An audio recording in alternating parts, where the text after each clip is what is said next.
Doesn't it seem like there's a new invasive pest to watch out for every time you turn around?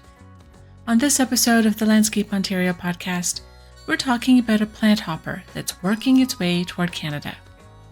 I'm your host, Karina Sinclair, and today I'm chatting with Jeanine West, a grower technical analyst at Landscape Ontario with over a decade of experience and a doctorate in plant pathology.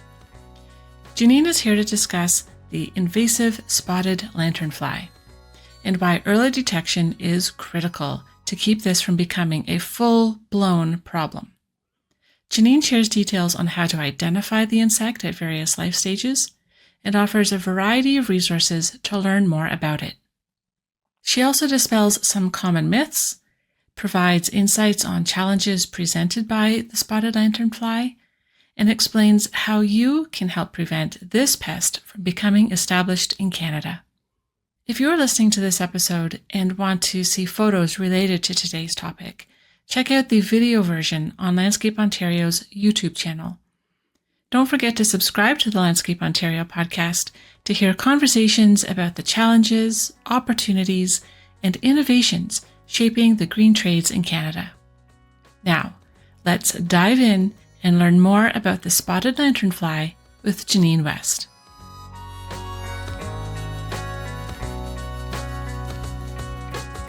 Hi, Jeanine. Welcome to the show. Thanks for coming on. And we're going to talk a little bit about the spotted lanternfly in a second, but I'd like to know a little bit more about you. How did you come to have an interest in this kind of horticultural pest? Because I know you've done research on a number of these kinds of things. What attracted you to learn more about it?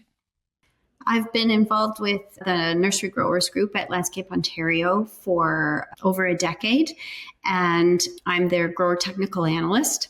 I have my doctorate in plant pathology and physiology, so I've been interested in insects and diseases and their impact on landscape and horticultural plants for many years. So it's really fascinating that you've had this background. And so I'm going to draw on that a little bit today and ask you about the spotted lanternfly. What is it and why should we be concerned? Well, spotted lanternfly is an invasive plant hopper. So it is an insect that originally came from Asia, and it's been in the United States for a number of years now. It feeds on the sap of plants. It's a little bit like an aphid, but quite a bit bigger. It's not in Canada that we know of yet, but there have been some sightings. And so we're looking to ensure that we find it quickly and deal with it as soon as we see it in Canada. So why is it a problem? This insect is primarily a concern to the agricultural sector and the grape and wine industries in Canada. It is a nuisance pest to the general public, but we do have some concerns specifically for grape.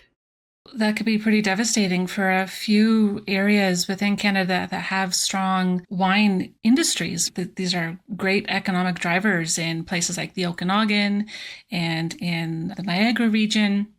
So what could be the effects of not catching this before it becomes a real problem?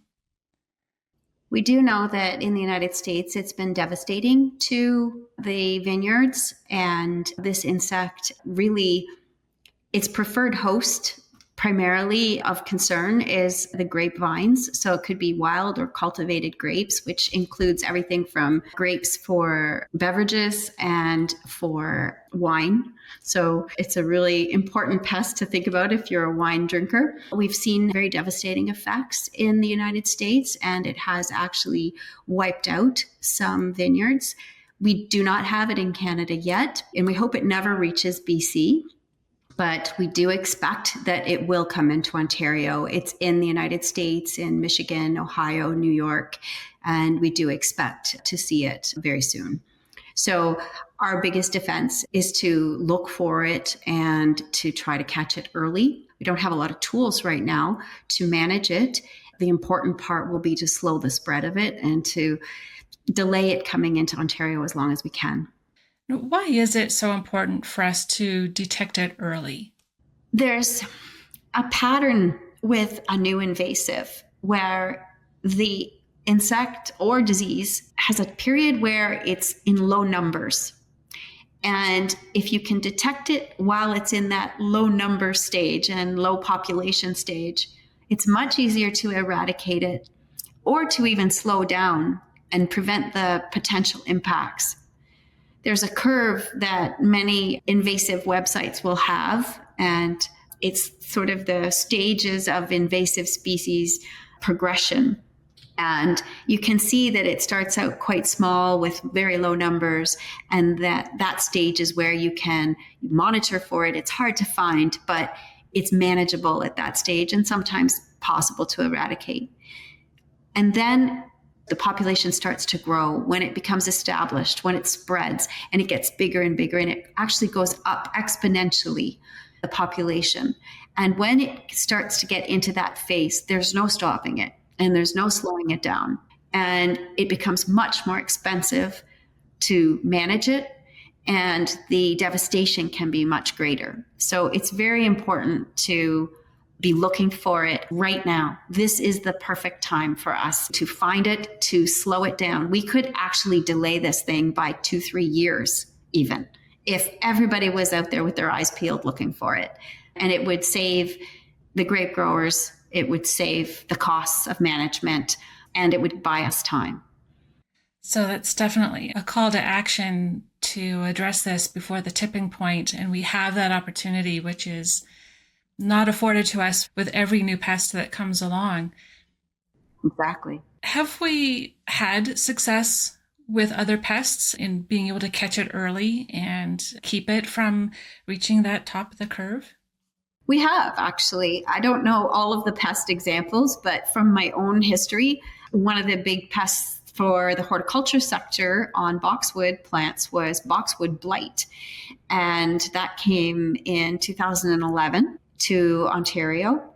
Growers knew about it and were aware of what to do, and they actually destroyed their crop that had it, and they were able to eradicate it when they first saw it. What it meant is that there is not a nursery in Ontario or in Canada, actually, that has boxwood blight. There may be boxwood blight in somebody's garden. We can't guarantee that. People buy plants from all over the place. But on the production side in Canada, we do not have boxwood blight because growers knew what to look for, immediately destroyed their plants when they found this, and they were able to stop that exponential growth. And that's been huge. And predominantly boxwood in Canada is grown and produced in Canada. So we generally have very clean plants across the country. That's a really great example of how working together to do this can have a huge impact. It's not futile. It's not something where we would just throw up our hands and say, oh, it's coming anyway, don't bother doing anything. Like, we actually were able to accomplish something. And I think that's important to remember, that when we all work together as green trades, then some really positive things come out of it. So thanks for sharing that example. It was really good to hear. So we're asking landscapers, people who work in parks and outdoors and public green spaces, greenhouses, to keep an eye out for this pest. What should they be looking for? How can you identify the spotted lanternfly in its various stages of life? It has several life stages, and some of them are easier to recognize than others. The adult stage is probably the most recognizable stage. It's a fairly big insect. It's maybe a couple of centimeters or almost as big as a toonie as an adult. Those would be visible and present between July and the first really hard frost, so maybe November, December. The sightings that have happened in Ontario and Quebec are typically in that time period where people recognize that this is an insect that looks quite different.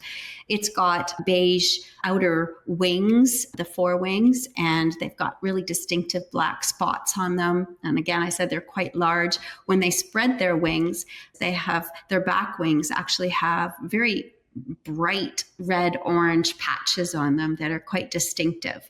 When the wings are folded, you don't see that as much, but you still see those black spots on the beige, and they're quite large. So they're pretty much unique and not like anything else you would have seen. So that describes the adult version. How about the nymph stage or even the eggs? That's a good question. So the eggs are laid between September through until later in the fall when the adults die. And the egg masses it's a group of eggs in a clump. And it really just looks like a patch of mud. It's really hard to differentiate unless you're looking closely. So they're laid in little rows. The eggs are laid in rows and they're covered with like a paste. And they look gray, beige, maybe a little bit whitish, depending on how soon after they've been laid that you look at them. And they lay their eggs on everything, every surface, on a vehicle, especially if you've been into the United States, or on equipment or trailers and transport coming in from infested areas. Or eventually, when it becomes established, we do expect it'll be on even your patio furniture or your car. Oh, wow. The nymphs are they're more jumpy. So they're actually hard to catch and to see. But if you have, for example, a tree of heaven, and they are an invasive plant that is another preferred host of spotted lanternfly. And the nymphs start out about half a centimeter long, and they can grow up to, by the time they hit their fourth stage, they can be almost a centimeter or so long. The early nymphs are black with white spots and a very large mouthpiece, because being like an aphid and a plant hopper, they actually take their mouthpiece and pierce the skin of the plant to suck the sap out. So that has a very distinctive mouth part. And as they get older and into that fourth stage, they become red with black and white spots before molting into the adult stage. So they're small, they run really quick, and they don't like you to disturb their tree and where they are, so they will run away really fast. But if you know what to look for and you've looked at pictures of them, you can find them on either grape or tree of heaven hosts in the United States at the moment, and ultimately that will be how you can see them in Ontario. And you mentioned that they're not great flyers necessarily. They can fly some distance, but they're more likely to jump from plant to plant. And those egg sacs that are being laid on things in the States and being transported over, I mean, that could be pallets on a truck or the undercarriage of a vehicle or all kinds of different things. Like you said, they can lay their eggs on anything. So you really got to keep your eyes open on all kinds of things that you wouldn't normally expect.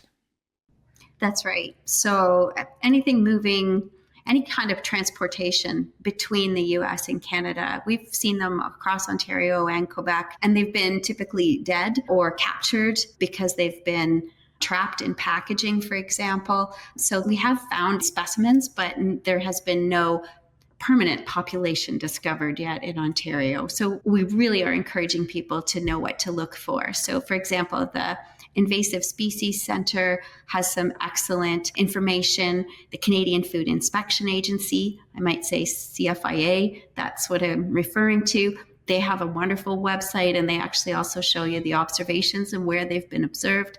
Then there's also the Ontario Ministry of Agriculture has a great website and some great resources. And of course, Landscape Ontario has pulled all of that information and those links together onto one web page. Hopefully you'll be able to share the link for that, because it's so critical that every day people across the province learn how to recognize this insect.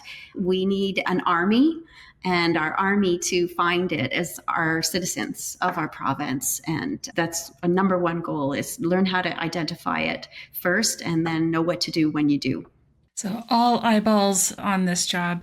And definitely I will be sharing a link to the Landscape Ontario resource that has the links to the other resources. So that can be found in the show notes.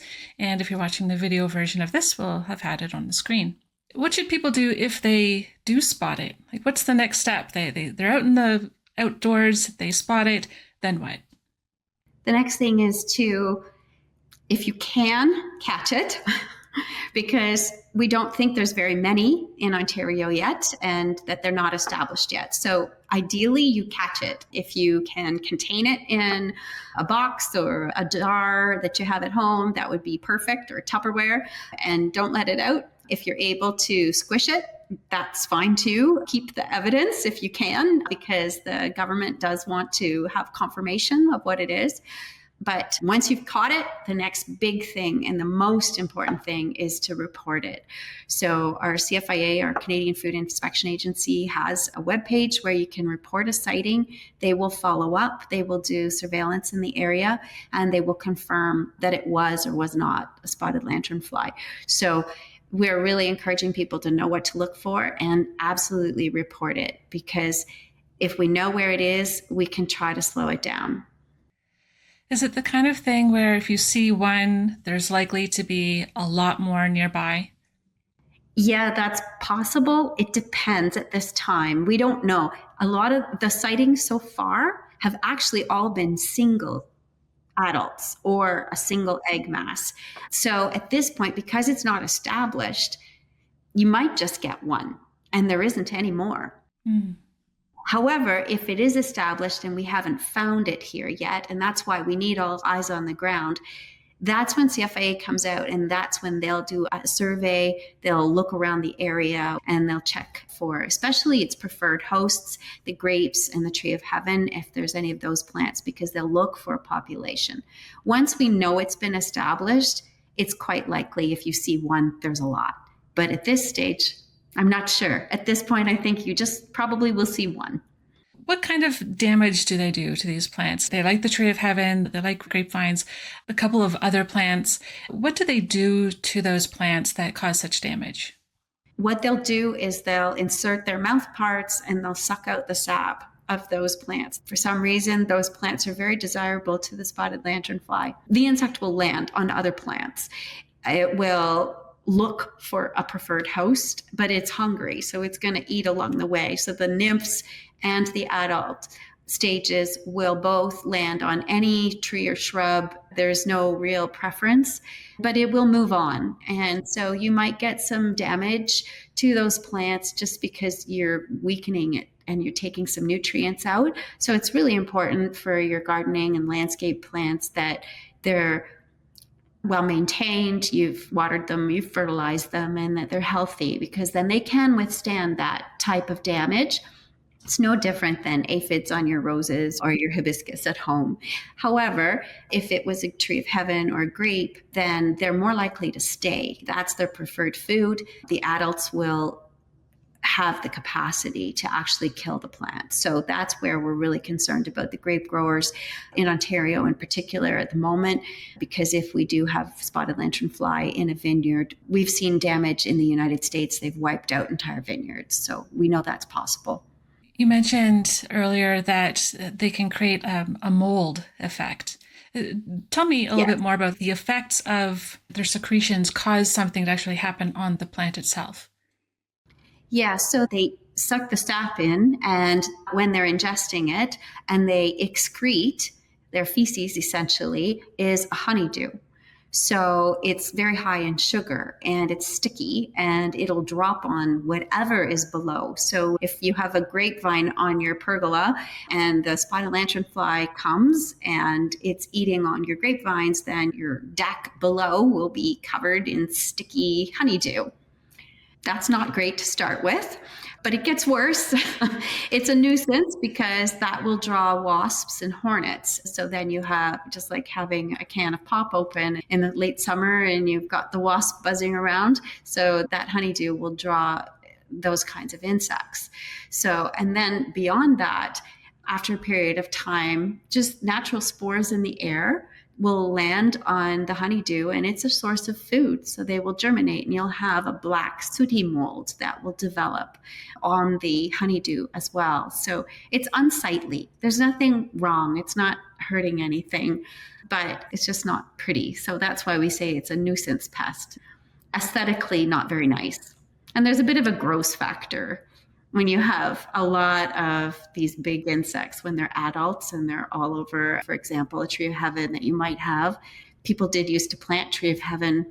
It has a great foliage and a really great shape. So there are still some legacy trees around and there are some in the wild as well, right? And in naturalized areas. So it's possible to have swarms of the insect all over the tree. And that's kind of not my thing. I'm not an entomologist, so I prefer the disease part. Yeah, that gross factor is enough to convince me to keep my eyes open for this pest.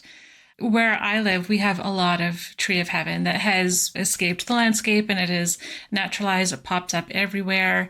I'm finding seedlings of it in my lawn and I'm always pulling them out. So this particular invasive species, the tree of heaven, could this be an upside? Like if I was to play devil's advocate and say there's a good element of this pest coming in, like could it help wipe out another invasive species? It's a bit of a stretch, but what we are saying is if you have a tree of heaven, adopt it. So adopt a spot is our logo for Spotted Lanternfly.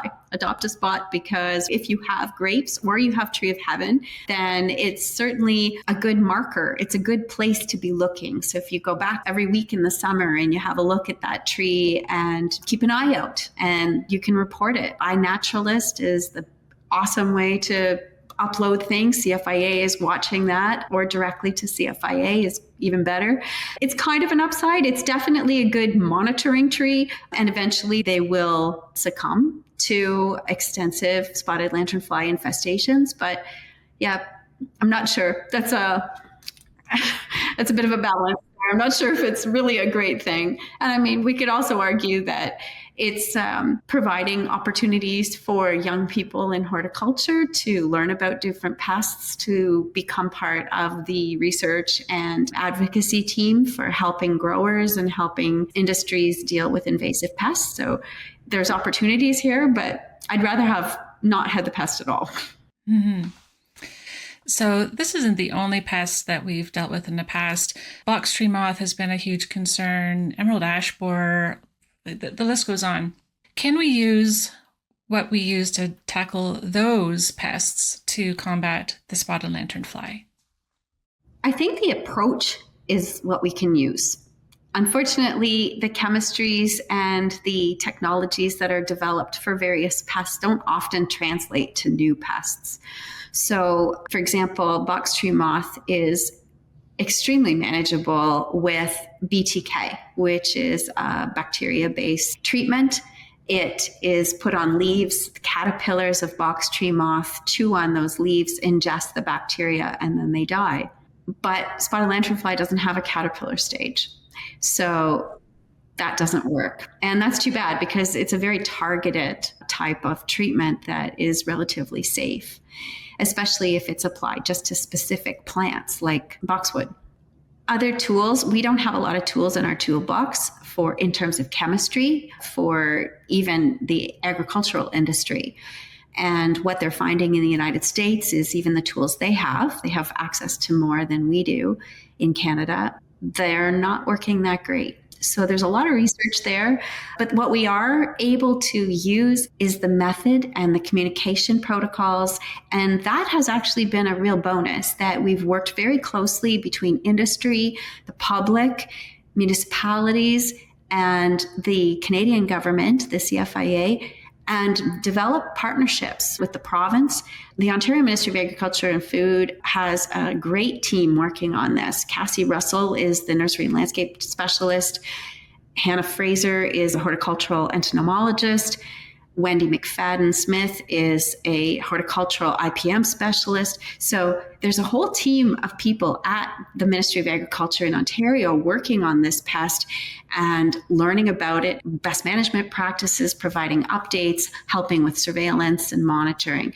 So we've developed these relationships with OMAFA and CFIA and industry and municipalities and the general public, which that box tree moth, for example, that experience really helped us so that this time we were even more prepared. So we're able to work together faster. We know who to contact, how to have a team put together. And so that's been a real benefit. And that, I believe, we've got a big lead time. We know what it's doing in the States, and we've had warning, and we've been able to put this team together. So those other pests have given us that background. That's great that we're able to learn from that history. And it sounds like we have the ability to pull on these different strengths and the knowledge of other agencies. Now, are there any biological controls for the spotted lanternfly? Do they have any natural predators? At this point, no, we don't. As I mentioned, it's from Asia. It's fairly new, even to the US. Nothing yet that we know of that will manage it or target it. I think over time, as it becomes established in Canada and as predators, for example, for birds or other animals that eat insects, they may find a liking for it, but it's not likely to really do a lot. We're seeing a little bit of that with box tree moth, with birds knowing to go to a boxwood plant when they never did before to find larvae. So it's possible, but we think that there probably are other technologies that might be better. There might be new chemistries that we can use that are safe, that are targeted. There's hope in using parasitoids, so particular insects that maybe are effective in Asia against it that can be evaluated and determined if they're safe to deploy in Canada and not have a negative impact on the rest of the ecosystem. There's a lot of work being done right now on that. Right, because the danger could be that any solution we bring in to combat the spotted lanternfly could be a problem of its own. So that I imagine that's something we want to avoid. Correct. So there's a huge amount of research that goes into those kinds of potential solutions way before anything ever would happen in the environment, before anything would be utilized naturally. So there's a lot of research first, but there's a lot going on. And we're also looking for, at this point, we're looking for how to find it faster, how to spot it, how to slow it down. So one of the really cool things that the government is doing is they've actually started working with a dog to train the dog for scent of the spotted lanternfly egg masses. And they move the box around that has the lure in it and has the egg mass in it, and the dog can pick it out right away and it can alert the trainer. They're just trying to separate out the differences so that the dog has scent training, so it knows how to identify and differentiate between different insects. So that's actually going really well. So there's all kinds of different approaches, and the government is being supportive of all kinds of different tools to try to identify and then look for treatment solutions. That's fascinating that they're using a dog to do that. I mean, I would imagine that being able to detect the honeydew on the plants would be an easy find, but to actually look for the egg masses, that's definitely better. You want to catch them before they hatch, and that's pretty cool. What are some myths or misconceptions about the spotted lanternfly that you'd like to see corrected? I mean, we're doing this big communication effort so that people understand what they're looking for and the impact it'll have on the environment. Is there any information out there that needs to be corrected? There already is, unfortunately, some misinformation about spotted lanternfly. Maybe I'll just list them. Myth number one, that the insect is established in Canada. And no, it is not. There have been sightings. We have observed it. CFIA has come and checked and found a specimen, a single, either an egg mass or an adult, but it is not established in Canada yet. And that's why it's so important that we learn how to recognize it and report it. Number two, spotted lanternfly feeds on everything and can kill everything. And that's false. So spotted lanternfly does prefer grape and the tree of heaven, Ailanthus altissima. It will land and it can feed on anything, but it won't damage everything. So it moves on until it finds a preferred host. It will be a nuisance pest, but it won't kill their plants. Yes, it can feed on everything, but it's not the end of the world. Another myth is that we've seen actually advertisements from people who say, oh, it's here and we have the tools to fix it. And we can help you as a homeowner. We'll eradicate it for you. So two problems with that. One, it's not here.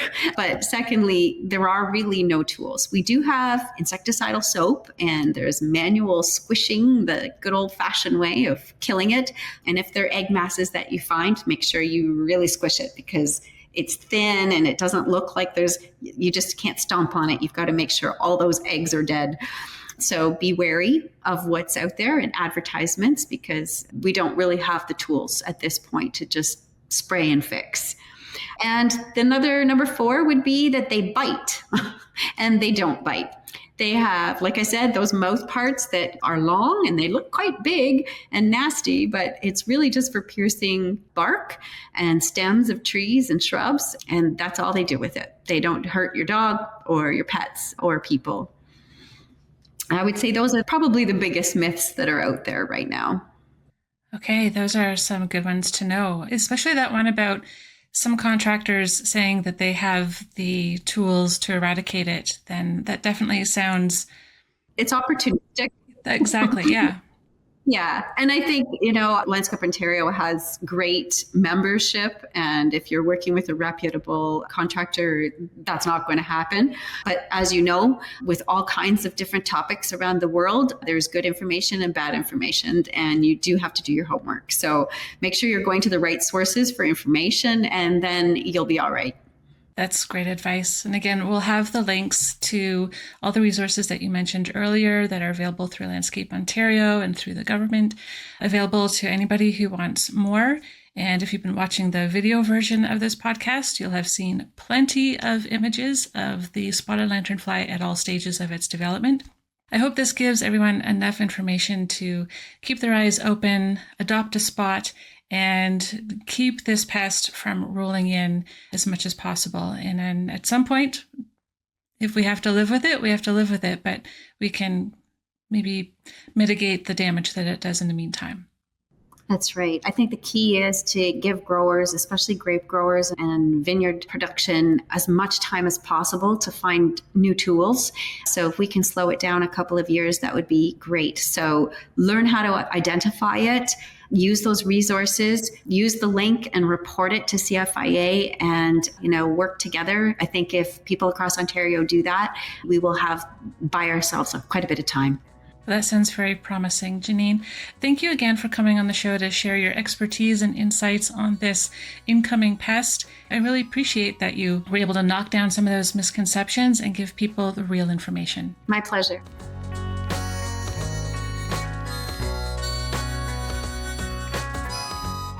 Consider this your call to action. Adopt a spot, and if you see a spotted lanternfly, catch it if you can. Report it to the CFIA and help protect our vital industries. Landscapers working outdoors on a regular basis are well placed to notice these plant hoppers before anyone else, so your awareness and action can truly help slow the spread. As always, I'd love to hear your thoughts on this episode. My goal is to help inspire and inform landscape professionals like you to reach higher standards and find new opportunities. So whether you have feedback, suggestions for future topics, or ideas for guests, send me a message at podcast@landscapeontario.com. Don't forget to subscribe so you can catch all the latest stories from the landscape industry. Thanks for tuning in today, and until next time, keep growing.